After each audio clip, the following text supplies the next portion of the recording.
வணக்கம் நண்பர்களே, எல்லோரும் எப்படி இருக்கிறீங்க? வெல்கம் டு நம்ம லோக்கல் கைட். எல்லோரும் கேள்விப்பட்டிருப்பீங்க, பேடிஎம் பேமெண்ட்ஸ் பேங்க்கை வந்து February 29th அப்புறம் யூஸ் பண்ண முடியாது, அதோட சர்வீசஸ் எல்லாமே வந்து வில் கம் டு சீஸ் அப்படின்னு சொல்லிட்டு ஆர்பிஐலேருந்து ஒரு கைட்லைன்ஸ் கொடுத்துருக்காங்க. ஸோ இதில் ஃபாஸ்டாக் சப்ஸ்கிரைபர்ஸ், அதாவது பேடிஎம் ஃபாஸ்டாக் சப்ஸ்கிரைபர்ஸ்க்கு ஒரு கன்ஃபியூஷன் இருந்தது. நம்ம வந்து ஃபாஸ்டாக் வந்து தொடர்ந்து யூஸ் பண்ணலாமா இல்லை எப்படி அப்படின்ட்டு. அதே மாதிரி பேடிஎம் ஆப்லேயுமே அதுக்கான அப்டேட்ஸ் வந்துட்டு தான் இருந்தது. ஃபாஸ்டாக் யூஸ் பண்ணுறதுல எந்த ஒரு இதுவும் கிடையாது, நீங்கள் அதை கண்டினியூஸாக யூஸ் பண்ணலாம் அப்படின்னு சொல்லிட்டு. பட் இப்போ வந்து அகைன் வந்து அதை தெளிவுபடுத்தியிருக்காங்க, ஆர்பிஐலேருந்து தெளிவுபடுத்தியிருக்காங்க. March 15th வரைக்கும் தான் ஃபாஸ்டாக் யூஸ் பண்ண முடியும், அதுக்கப்புறம் நீங்கள் அதை யூஸ் பண்ண முடியாது அப்படின்னு சொல்லிட்டு. இது வந்து 2 நாளைக்கு முன்னாடி உள்ள செய்தி. இப்போ லேட்டஸ்ட்டாக வந்து பார்த்தீங்கன்னா NHA, national highway authority of India வந்து பார்த்தீங்கன்னா பேடிஎம்மை வந்து அவங்க ஆத்தரைஸ்டு பேங்க் லிஸ்ட்லேருந்தே தூக்கிட்டாங்க. ஸோ அப்போ அது வந்து பார்த்திங்கன்னா February 29th வரைக்கும் தான் ஆப்ரேஷனில் இருக்கும், அதுக்கப்புறம் வந்து ஆப்ரேஷனில் இருக்காது அப்படின்னு சொல்லி அதிகாரப்பூர்வமாக NHA வந்து ரிலீஸ் பண்ணியிருக்காங்க, அவங்க செய்திக்குறிப்பில் சொல்லியிருக்காங்க. அப்போ இதனால் தெரிவிக்கப்படுவது என்னவென்றால், பேடிஎம் ஃபாஸ்டாக்கு February 29th வரைக்கும் தான் செயல்பாட்டில் இருக்கும். அதுக்கப்புறம் நீங்கள் பேடிஎம் ஃபாஸ்டாக் யூஸ் பண்ணக்கூடிய சப்ஸ்கிரைபராக இருந்தீங்க அப்படின்னா கண்டிப்பாக நீங்கள் வேறு பேங்க்குக்கு தான் ஃபாஸ்டாக் வந்து நீங்கள் வந்து மாற்றிக்கணும். ஸோ இதில் வந்து நம்ம ஃபாஸ்டாக் வந்து மாற்றுறதுக்கு முடியாது.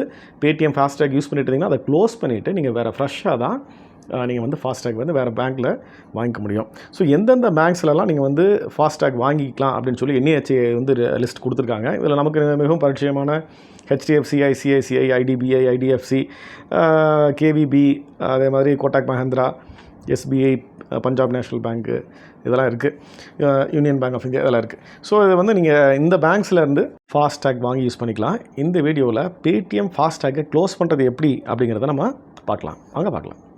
முதல்ல பேடிஎம் ஆப் ஓப்பன் பண்ணிக்கிங்க. அதில் வேலட் அப்படிங்கிற அந்த லிங்கை கிளிக் பண்ணிக்கிங்க. அதுக்கப்புறம் ஃபாஸ்டாக் அப்படின்னு சொல்லிட்டு ஒரு ஆப்ஷன் வரும், அதை கிளிக் பண்ணிங்க அப்படின்னா உங்களுடைய ஃபாஸ்டாக் டீட்டெயில்ஸ் எல்லாம் டிஸ்பிளேக்கு வரும். அதை ஸ்க்ரோல் டவுன் பண்ணுங்கள், கீழே ஹெல்ப் அண்ட் சப்போர்ட் அப்படின்னு இருக்கும், அந்த லிங்கை கிளிக் பண்ணுங்கள். கீழே பார்த்தீங்க அப்படின்னா நீட் ஹெல்ப் வித் நான் ஆர்டர் ரிலேட்டட் குவரிஸ்னு இருக்குல்லையே, அதை கிளிக் பண்ணுங்கள்.